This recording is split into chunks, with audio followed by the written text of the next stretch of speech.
as a parent, you are promising to raise your child in the faith. This is the bare minimum. This is the basis of our faith, a source and summit. You will attend, you are the primary person. You are the primary teacher of the faith as the parent. Yes. We are secondary. The domestic church, right? Right. We are not the primary teacher, pastors honors of that's a technical term, pastor honors of the faith, right? It's the parents, and it's your job first. And you promised. And you promised this. When you got them baptized. Right. So it's more just, so you're going to continue that promise. And as we're engaging in these major life sacraments, you're also promising, we're not just a sacrament factory. Get your sacraments and leave. Yeah. Right. We actually want to transform your lives. We want you to come into a relationship with Jesus. Right. And want to empower you. So when the devil comes after you, you're equipped. Welcome to the Huntley Leadership Podcast, helping leaders be a positive catalyst in the people they support, the organizations they serve, and the communities they live. This podcast will make you think, laugh, and grit your teeth with new determination to make your parish or business a place of transformation, passion, and purpose. If you're still breathing, you are powered for impact. So I'm excited to have this conversation and welcome Katie Fredericksen to the podcast today, a principal of a school here locally. Hi, Ron. Great to be here. Tell us a little bit about your school and Well, we're a growing school in Northwest Indiana, in St. John, Indiana. We're St. John the Evangelist. It's an old school, in 1846. Come on. Mm-hmm. Yeah. That's crazy. This is only my third year as principal of this school. I would have to say that this is a real Catholic school. What do you mean by that?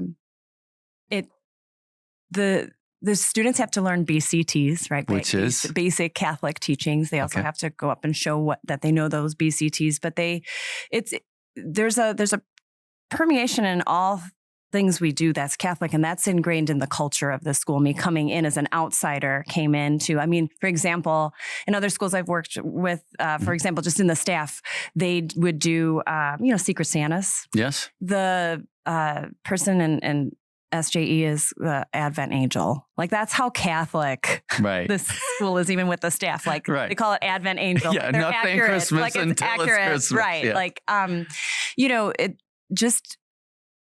The faith permeates all subjects, it's not just an additional subject added on into the basic curriculum. Gotcha. And I walked into that. And that really is, I think, from the direction of Father Maletta for so many years being, that is something when our students leave SJE, they it's a strong academic formation, but they also go to other high schools that are, Catholic high schools, and that freshman year theology class, the teachers, and we've heard from the teachers at those private schools, wow, SJE kids already know the content, because of how strong that formation is.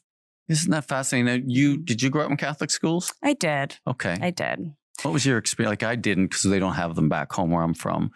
And so it wasn't we had religious education. And I can't speak for all. I went to school in the 80s and 90s, mainly the early 90s. And my interpretation of Catholic education was more be nice. Yeah. And then the sacraments, more big lofty words I never understood, come to the table and the Eucharist. We're a family meal. It's just to me, kind of hokey, watered down felt banner stuff that I really was never taught the meat and potatoes of our faith. My mom was a devout Catholic, and she would teach me things, but I extreme eye rolled them because that's my mom. Extreme eye roll. So I didn't really take my faith too seriously, except that it's things I had to do. And then my Catholic, school was just be nice. So be nice, and you have to do these things, right? Yeah. And so as an adult, when I started to, because I taught theology before I was a principal, and when I started really looking into my faith and learning all the things I was never taught, I got a little mad that I wasn't taught it. Was it that you weren't taught it or that you didn't listen? Or that I wasn't paying attention. Okay. That is a meme. There's a meme that says, I never learned that in school. Yes, you did. You were talking. I probably was talking, right? Yeah. So it could have been. So no hate on my Catholic upbringing, but I do think there's a watered down that happened in the 80s and 90s in Catholic education. Me personally, I think that it was watered down faith that was passed on. Okay.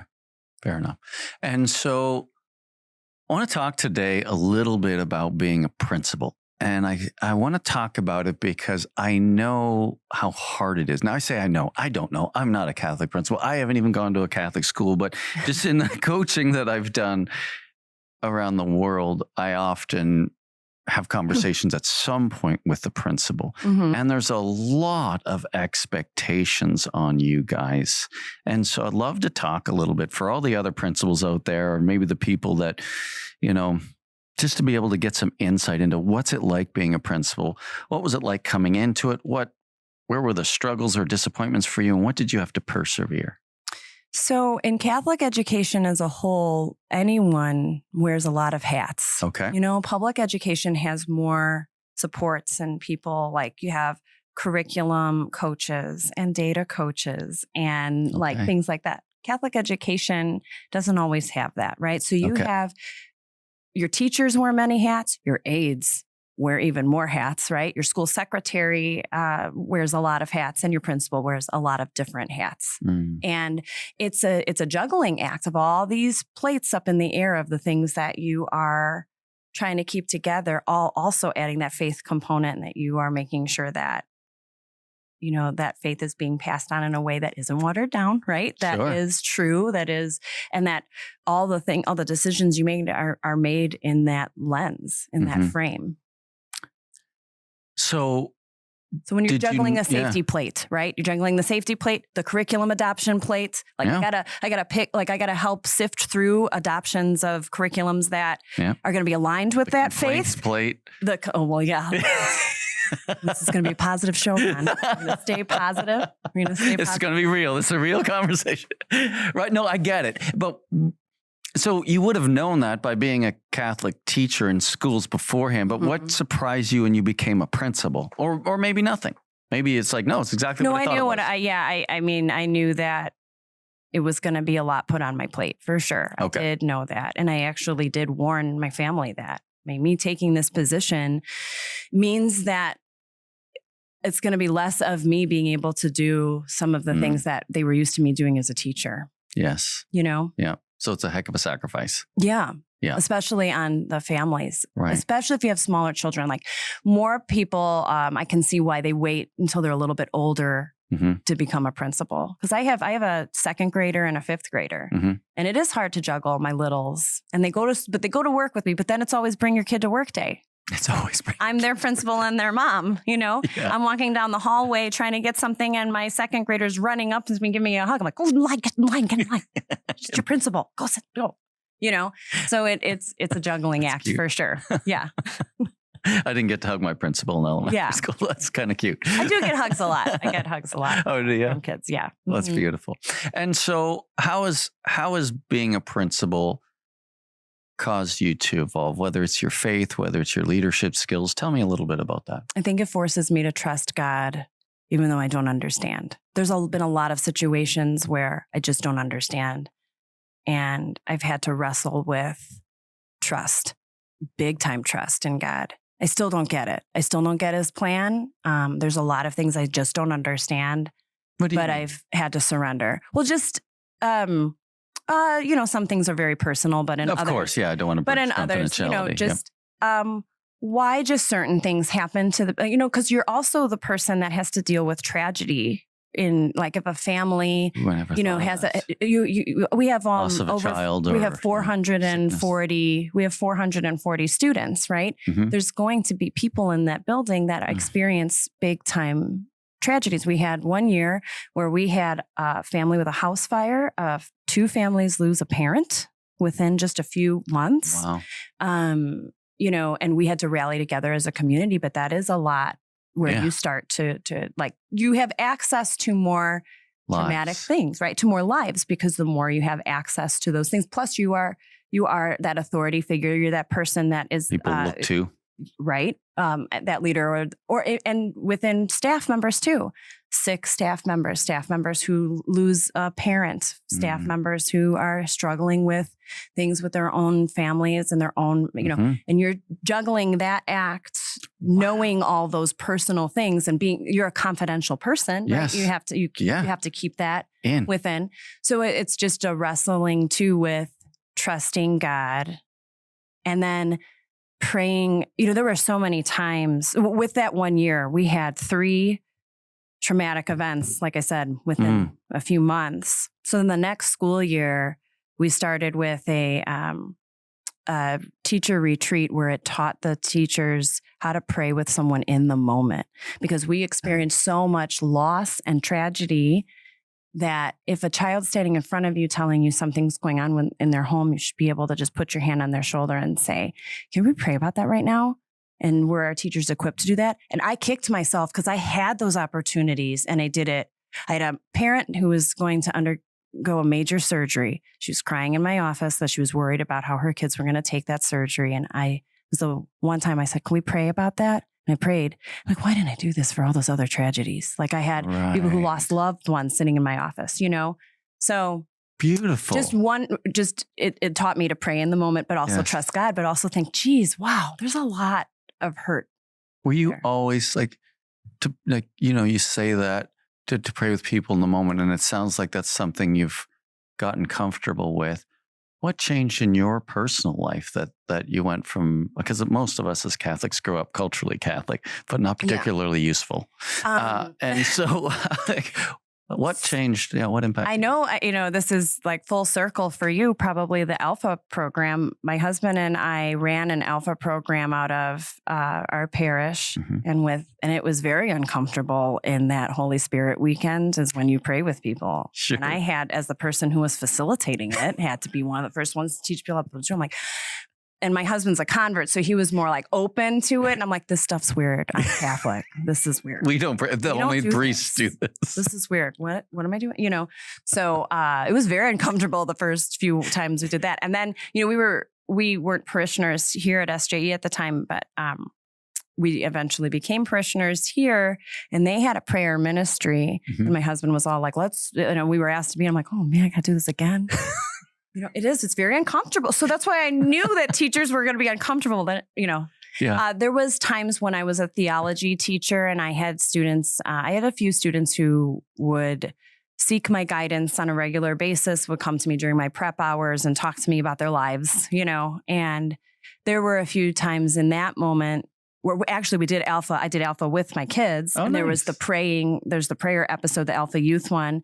And I taught them all how to pray over each other. So these kids expected me to do that. It's like, they didn't know you were uncomfortable and you were going to tell them. But no, I told them. I told them, it's weird. Let's all say it. It's weird. And I said that to the teachers too. I'm like, y'all, it's fine. It's weird. It's uncomfortable. And I could tell you how many times I was going to kick myself over like praying over somebody. But I still think it can be awkward, but I'm getting better. But it took a long time. But Alpha actually helps that. Alpha is one of the tools I would say that's my gateway. Yeah, it was for me too. Like we grew up, I remember praying with the kids all the time when they were really young. Every time they had a cold or something, we'd lay hands and pray because again, we learned it in Alpha. We taught our kids. I think it's going to be normal for my own children, but it definitely wasn't normal for me.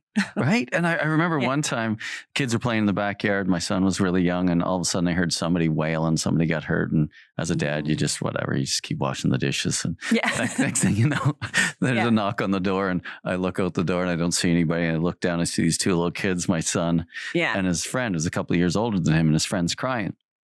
And so I opened the door and Kirsten said, Dad, Kyle hurt his knee. And I said, oh yeah. He said, will you pray with them?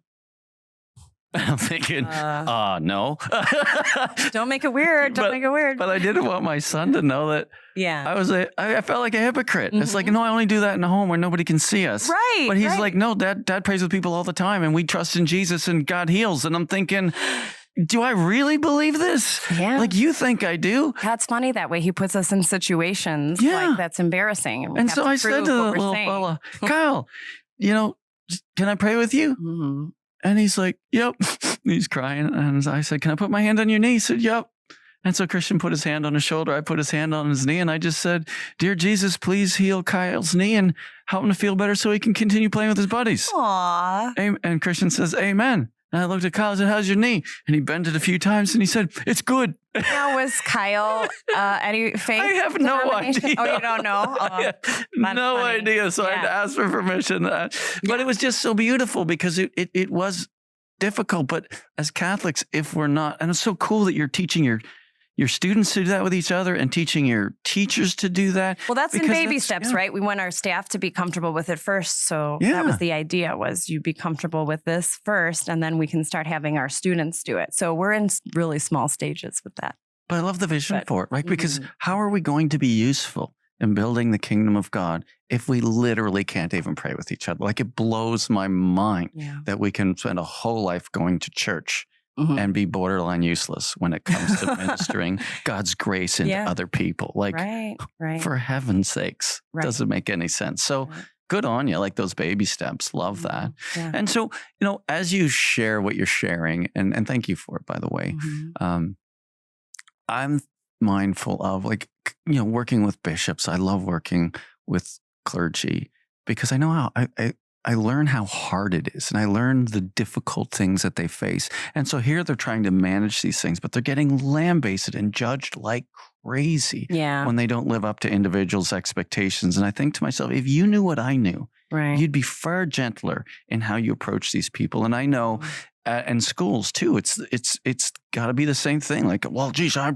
pay for this, and so how dare you not live up to all my expectations? Well, I'm guessing that's true. And the thing is that confidentiality is going to merit you're not being able to tell the whole picture of a story, and people are just really ruthless when it comes to that. They don't know the full picture, therefore they're making judgments on things without all the pieces. And not only are they doing that, they're going out into their circles and they're saying things that are completely false. And then it's a very difficult and you can't defend yourself because of the confidentiality piece. No, you can't. So what would you want people to know that kind of get a little... I think that we need to acknowledge in education in general, whether it's Catholic education or public or education itself, no educator, administrator goes out with a negative intent. We need to assume positive intent. We need to assume that when we make decisions, that there is a positive intention for what someone's doing, even if it's not right or how we'd want them to do it, that they're doing it with an intention that they think it's what's best for a student, right? They think it's what's best for the school. And that if we go through that assumption, if we operate out of an assumption of positive intent, then we shouldn't be coming at someone with a negative, like, you're against my child. You're against me as a teacher. You're against me, when decisions are made, right? Judging their character, that idea, judging their ability. Well, not just that, or just you target.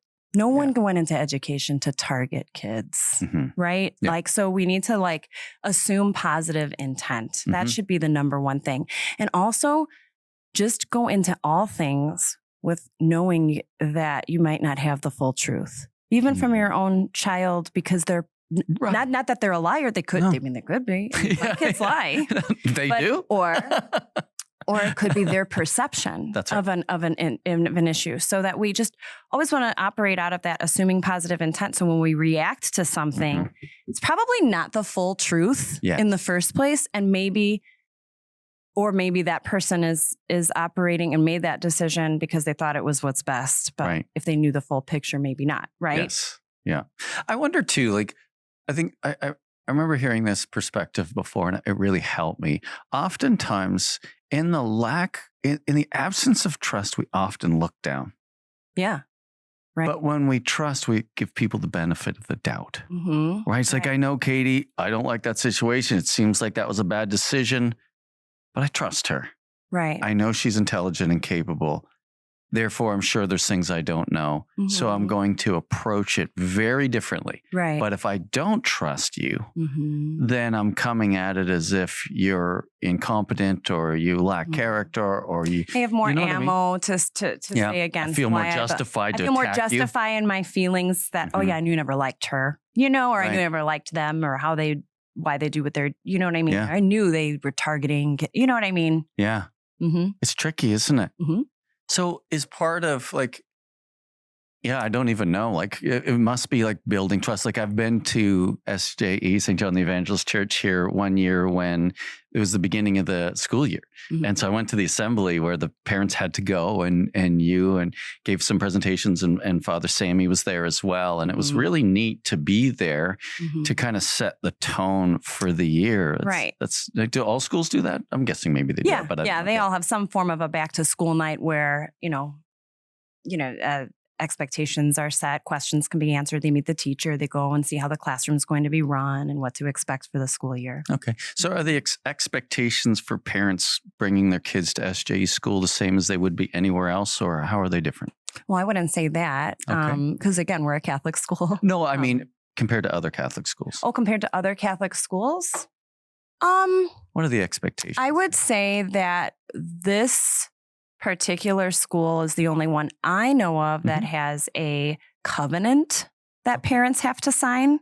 And in that covenant, they are promising to take their child to church on a regular basis, like how it's supposed to, and that they, and that's just with their parishioner status too. Have you talked? I don't know how. No, not at all. No, so it's all new to all our listeners. Oh, okay. Yeah. So there is and honestly, I was a parent first before I was the principal here. Okay. And I remember coming home with the covenant, like, cause my husband and I take our faith very seriously. And I was like, look at this covenant. They have a covenant here. So that is something definitely. So does every parent look at that and go, look at that? Oh, wonderful. I highly doubt it. Right. So it's this expectation of you're going to take your child to mass every Sunday and every holy day of obligation. We do have the difference in our tuition rates between an active parishioner rate and a standard rate tuition. Really? And the active parishioner rate is maintained by being an active parishioner at Which means parish. What? Which means attending mass on Christmas a regular and Easter? Attending mass every Sunday, holy day of obligation. And they do have an attendance policy at the parish. So they measure it for their parish partners, for their parishioners. So they get them to sign a covenant and they hold them accountable. Yes. And they do receive, check-ins. And sometimes it's, because that's a parishioner policy, right? So and they use an envelope system. You don't have to put anything in the envelopes, but that's just how it's monitored. And they check that attendance. Now, for the kids, they have an additional thing that they have to fill out a mass sheet. Okay. So, but again, like if a child goes to mass at another church on Sunday, they just bring in their bulletin, to show that they had gone to mass somewhere else. But it's just that whole idea of you go to mass on Sundays, you go to mass on holy days of obligation. So let's unpack this a little bit, okay? Because I'm sure people are listening thinking, don't tell me what to do. I'm a Catholic. I don't have to go to church. I'm sending my kids to a Catholic school. Don't tell me what to do. And so it's like this micromanagement, like, well, they can push have their children attend the school and they pay the standard rate. I don't. Are they? It also does affect their sacraments. But that would be something that you could talk to. You can have Amy Hagen on the show and you talk to her. Well, that's She's a good idea. She's the one that monitors all those things. Like, I don't know the whole process. I just know the behind it. Like, what's the why? Like, again, I'm sure people are listening going, are you guys out of your mind? Like, most Catholic schools I go to, Katie, like globally, the number one problem facing the local parish is that almost virtually none, that didn't make any sense. Hardly any of the parents actually take their kids to church. Right. Like 95% of them in 100% of the countries that I've traveled in, they literally don't go to church. And you're saying here, you get parents to sign a covenant and you actually measure whether or not they're showing up and their kids, if they're going to get the date. And they have to meet with Father, to talk about what's going on. And, sometimes, like, especially with the parish side, with parishioner side, that it could be that someone was sick, someone's going through a difficult time. And so they're able to actually, with that policy, minister to people with certain, beautiful issues too. I think that it's just, we take it seriously here. And, I think that attracts people that takes their faith seriously too. Right. Because I've heard, because I was in a leadership team meeting with the team the other day and they're talking about the waiting list for certain grades. Like, it's like, well, that's cool. So it's not like this position of accountability is driving people away. It might be driving some away, but it's actually attracting people because this church itself seems to be very missional and intentional in where they're going. And that includes how the policies of the school. If you're going to attend, I mean, that's pretty much what Father Sammy says. Like if you're going to be a parishioner at SJE, we want you to, you're going to go to Mass because that's the Swartzen Summit. Yeah, we're Catholic. We're Catholic. And so again, so what's the why? So I'm hearing behavior. We want your behavior, but what's the why? Well, gosh, I should have brought the contract, the covenant. I believe it speaks directly to baptismal promises. As a parent, you are promising to raise your child in the faith. This is the bare minimum. This is the basis of our faith, the Swartzen Summit. You will attend, you are the primary person. You're the primary teacher of the faith as the parent. Yes. We are secondary. The domestic church, right? Right. We are not the primary teacher, pastors honors of that's a technical term, pastor honors of the faith, right? It's the parents, and it's your job first. And you promised. And you promised this. When you got them baptized. Right. So it's more just, so you're going to continue that promise. And as we're engaging in these major life sacraments, you're also promising, we're not just a sacrament factory. Get your sacraments and leave. Yeah. Right. We actually want to transform your lives. We want you to come into a relationship with Jesus. Right. And want to empower you. So when the devil comes after you, you're equipped because he's coming after you, kids. He's coming after your kids. Yeah, for sure. And if they don't know Jesus. The family itself, right? Yeah. It's so beautiful. I wanted to highlight that. I mean, I knew the answer, but I want to pull them out of you. Well, it didn't come from me. It's like I stepped into, like I said, it's what I stepped into a Catholic culture. I didn't have to. That's, something. Yeah, no, I get it. Oh man, this school needs to work on our Catholic culture. That is not. What's it feel like to be a part of that as an administrator of a school? Like, I know, what's it like to step into that kind of culture with the school and the church? It is refreshing. That part is refreshing because it's done for you, right? Because it automatically happens from years of that being the expectation. So just kind of stepped right into that. That's great. Yeah, it's beautiful. I just commend you because, I know for us when we were kind of wrestling with our sacramental factory that's in Canada, in our area of the world, we started measuring how many people who come to the sacraments who weren't coming to church before actually stick around. Because we did everything we could to be nice, be kind, be welcoming, to be non-judgmental, to be generous, to really be faithful. And then we'd measure how many of them were still in the church 6 months later. And you know how many were? Zero people, if they weren't already fully committed to church. They weren't already going. They would come to the sacraments and they would leave again and they wouldn't come back. And so it's like this is ritualized apostasy. We literally know full well they have no intention on living up to any of the promises they're saying before God and before everybody else. And we do it anyway. And we felt like we weren't leading very well. Yeah.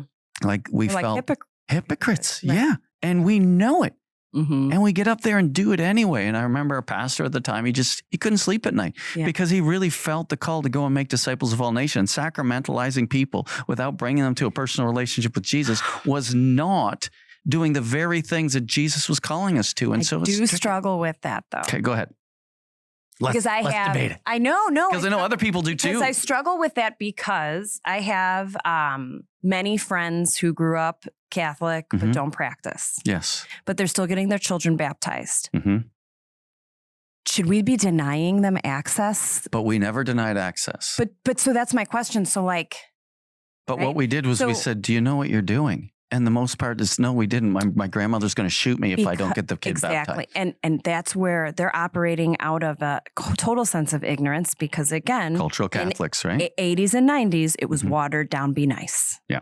Be nice. That was our primary value. And sacramental factory, right? Yeah. And I'm not saying that's across the board. This is my specific example of my life, right? Yep. But so I would hear, again, so this is me trying to be delicate, right? So I would hear a friend talk about how difficult it was for her to get her baby baptized and all the stupid things you have to go through the church. And I'm sitting here like, do you want to, I didn't say this, why do you want to you don't even practice. Why do you want to?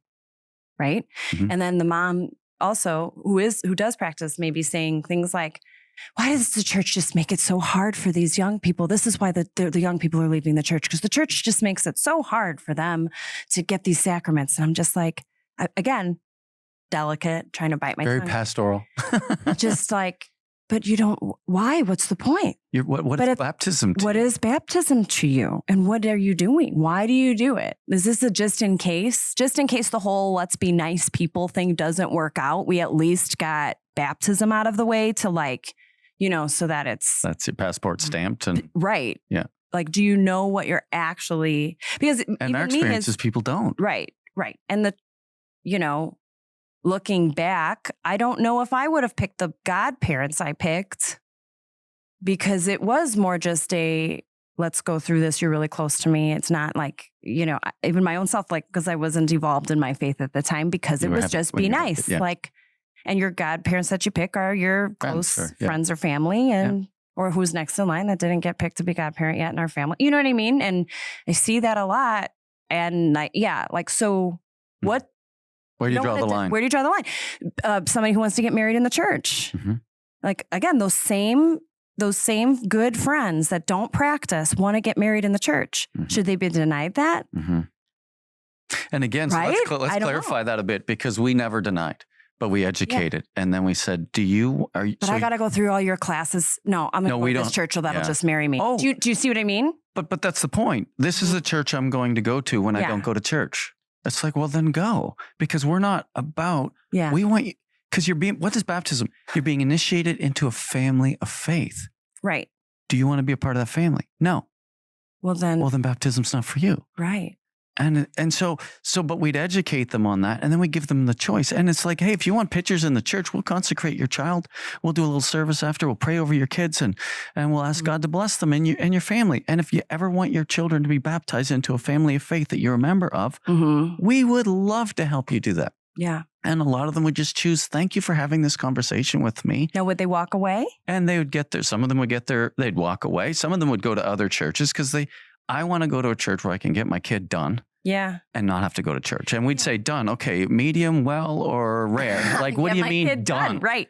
So I had when I was an 8th grade homeroom teacher a few years ago, a long time ago, my, one of the boys, it was time to do confirmation. And, we've been doing this for how many years, right? 8th grade confirmation. They actually do it in 9th grade here, by the way, but 8th grade confirmation. So this boy just, and his parents took it, he's like, I don't want to get confirmed. And you would think, clutch your pearls. Like, oh, how dare you? Yeah. And he's like, I don't know.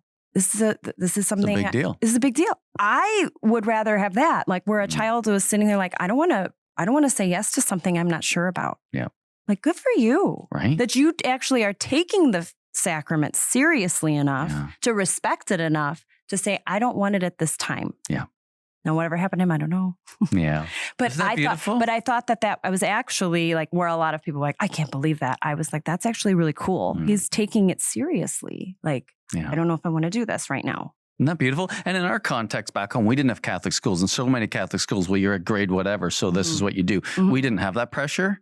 We just have people that didn't go to church, bring their kids, and then leave again. And again, we weren't judging them. We wanted to evangelize them. We wanted to bring them into a relationship with Christ. But what we did is we started counting, and we realized we're literally batting 0. So instead of continuing to play games and showing up and literally missing every single time and not taking any responsibility for it, we started shifting the way we did things and holding ourselves accountable to making disciples. Right. And a lot more people walked away, but the people that didn't walk away engaged. They came into a relationship with Christ, and their whole family came to faith. Right. And so our numbers went through the roof, not in terms of quantity, but in terms of actually making disciples, which is the mission. Right. We talked about it, I think, before the show started, just about this, what's happening, this future of the church. I think God's doing a major purge. A quality over quantity, right? That this cultural Catholicism, I just got to get things done, this box checking, right, is it's like fading away, right? That what's a rebirth, right? A revitalization in taking it seriously, actually knowing what you're getting yourself into. It was not too long ago, Father Mike Schmitz and Bishop Barron and Dr. Jordan Peterson all did a sit down. And Father Mike talked about this, I don't remember if it was like a poll or something that went through, it was like a type of Christian or Catholic that was just a passed down like a cultural Catholicism thing. Like God's distant. I know he helps me out sometimes. It's not a personal relationship thing, but like that each generation has passed that down. Actually, we're just in a generation now that is being forthcoming and honest about how they're feeling.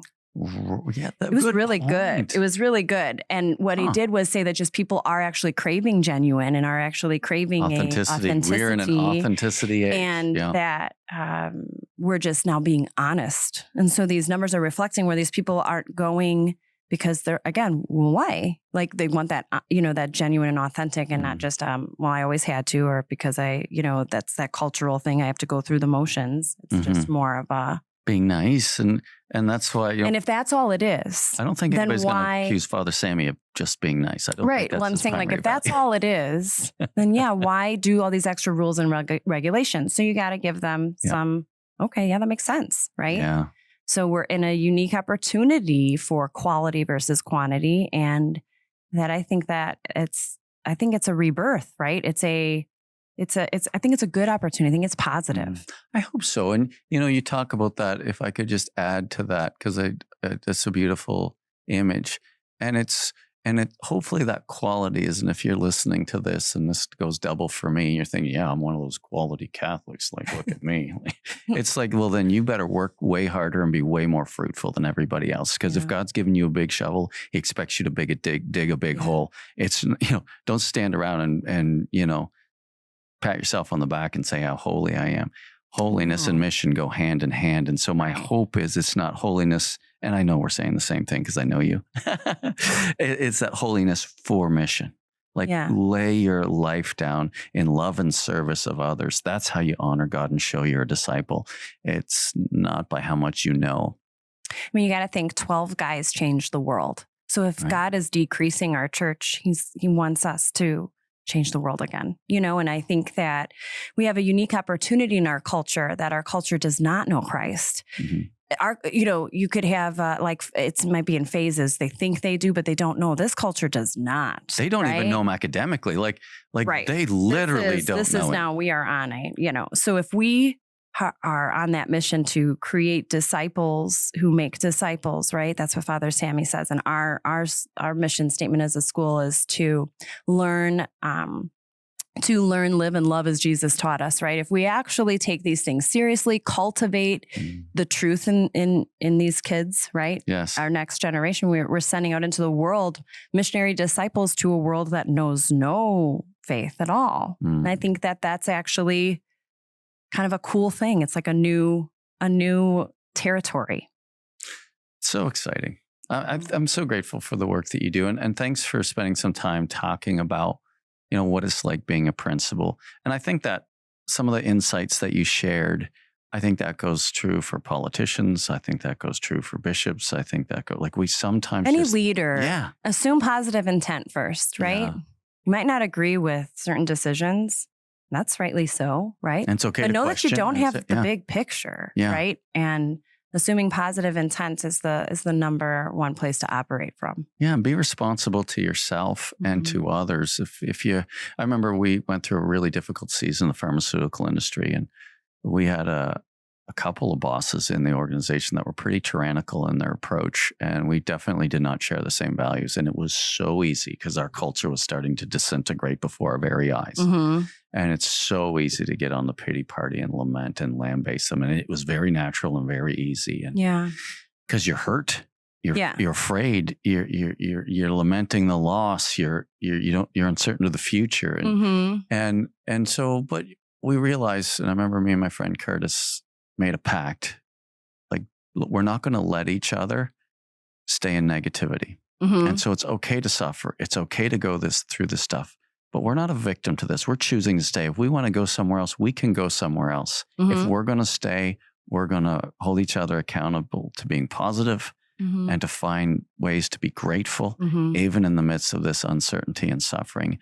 I was just so grateful to have him in my life because although I have positivity in my top 5 strength themes, I can be negative too when I'm under threat and under attack. Yeah. I And- throw a good pity party myself. Yeah, you're good at it too. Congrats. Then I snap myself out of it because then it's time to. It's important, right? And we need each other. That's what community is so great for. Right. It's like, let's Right. hold each other to the highest standards and Mhm. be able to listen and be with each other when we're suffering, but just Right. continue to lift our head high, keep our eyes focused on Yeah. Jesus, do great things. And Yeah. so, again, thank you for all you do as Thanks, a disciple. And I, as we wind up, I'd love to send people over to what you and your husband Bobby are doing. Because, Oh, yeah. So tell us a little bit about that as we wind up. So before I became a principal, when I was a theology teacher, actually over COVID, Yes. my husband and I started a podcast called The Catholic Couple. Yeah. And we it's year 3 of doing this now, and we also have a strong Instagram presence. Yes, you do. So you can link up, I will. whatever, in there, and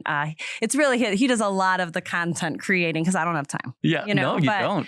We have really good conversations and with each other, but then also we've been doing a lot more things with guests, which Yes. is really cool. So, yeah. Good for I think you. tonight we actually have like an NFL player on. Come on. Yeah. That's fantastic. Really excited. That'll Yeah. be so fun. Yeah. And you know what? Like, again, like it's really a lot him. And then I just come on for the podcast. So sometimes I'm like, who's this? Oh, what? So then it's like, it looks does like all the it's work, so you new show to me, up but and- it really is. Like, I'm totally surprised by these people. So I have no Isn't idea. that fun? I literally just sat down like, okay, what's this? What are we doing? Yeah. It's a really good, he's a convert and he's crazy. And he, Very zealous. very into his Spirit faith. of And teaching, like the charism of teaching. Right. And it forced me to take my faith seriously. And, we really do. We geek out over things and we have good conversations and they're relevant and on various topics like relationships and parenting a lot. Yeah. But then we also have guests. So it's depending on that guest, Yeah. what we talk about. But yeah. Love it. I'd love it. So I'll put all that in the show notes. And again, thank you for all you're doing. All right. I appreciate that. And thank you for listening. It's so fun to have this conversation. And for all of you educators out there in the Catholic school system, thank you. I know it's not easy, but the more honest we can be with one another and collaborate with our principal to say, what is our purpose? How do we come alongside of our parish and live the same values, live the same mission, and try to do what we can to grow in the integrity of that piece together? I just want you to know that we're grateful. And we also realize how hard it is. So let's support our teachers. Let's support our principals. Let's support our pastors and be a part of doing something great for God's glory. Until next time. I want to encourage you as you lead this week, be faithful to God and generous to others. See you next time. And remember, if you're still breathing, you are powered for impact.